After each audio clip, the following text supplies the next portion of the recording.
bertentangan, ya saya mundur. Apakah partai bisa melakukan? Sementara yang terjun langsung dengan masyarakat yang bertemu langsung adalah kita. Karena saya juga nggak mau mempertanggungjawabkan dunia kita. Tidak hanya bertanggung jawab terhadap rakyat, tapi lebih utama adalah saya bertanggung jawab kepada Sang Maha Pencipta yang sudah memberikan kita kehidupan. Saya nggak berani untuk main-main. Itu saja yang kita sampai sederhana. Ini hanya masalah amanah saja, bukan masalah hal-hal yang lain. Sehingga kita harus menjalankan amanah itu.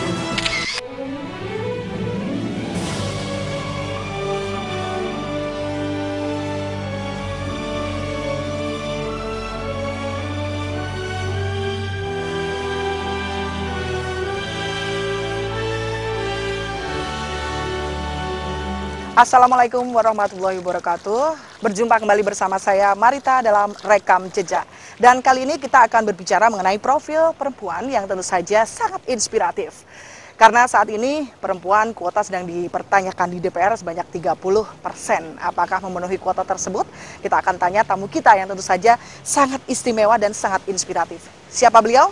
Kita tunggu. Ikuti saya. Assalamualaikum. Waalaikumsalam. Iya, Bapak, Ibu. Ya, baik. Ini dia tamu kita untuk kali ini di Rekam Jejak bersama beliau. Seperti tadi saya sudah bilang, kali ini ada tokoh perempuan di sini bersama saya. Tentu saja ada Bapak Mahendra Datta beserta Ibu Linda Utami ZB Mahendra Datta.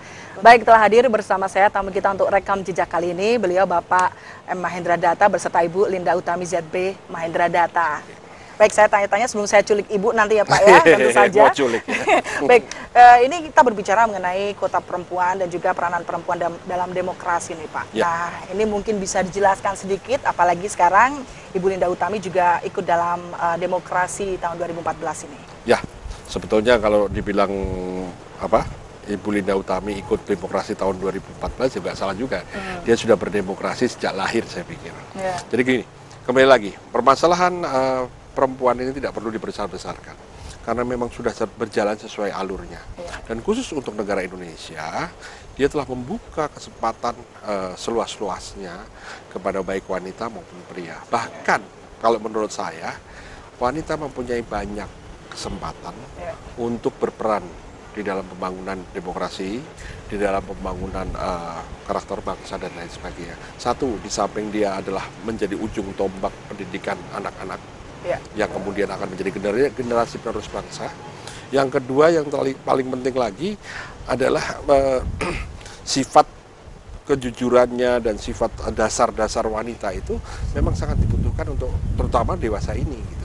Jadi saya pikir tidak, kalau mengenai masalah kuota perempuan, sekarang kan kayaknya merendahkan, justru itu merendahkan perempuan kalau menurut saya. Jadi kenapa harus dipaksakan?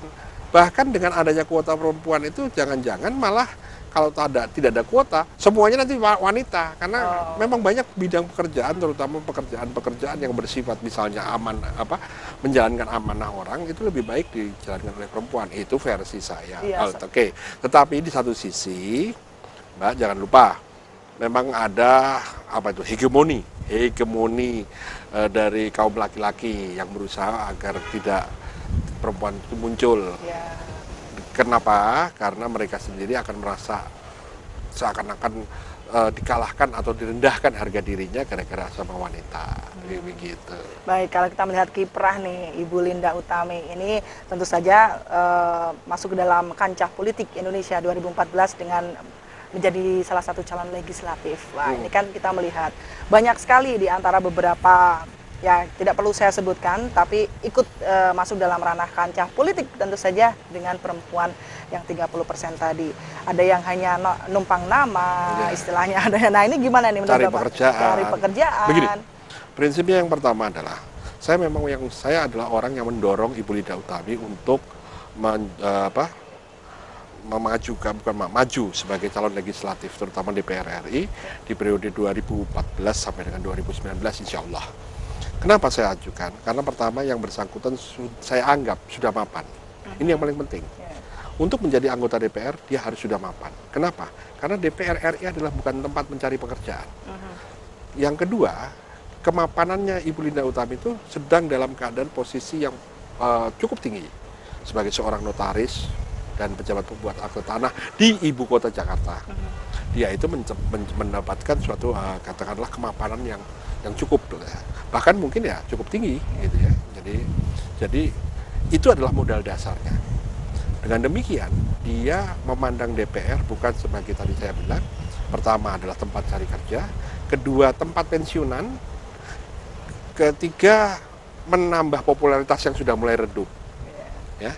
Yang keempat yang lebih jahat lagi itu untuk, maaf saya harus dengan segala maaf saya mengatakan, adalah untuk menjadi lobbyis, tapi bukan lobbyis masalah kepentingan rakyat, tapi menjadi lobbyis kelompok-kelompok partai politik yang maaf menjual, ya ini sangat mengecewakan, menjual kecantikan, menjual harga diri wanita di sini.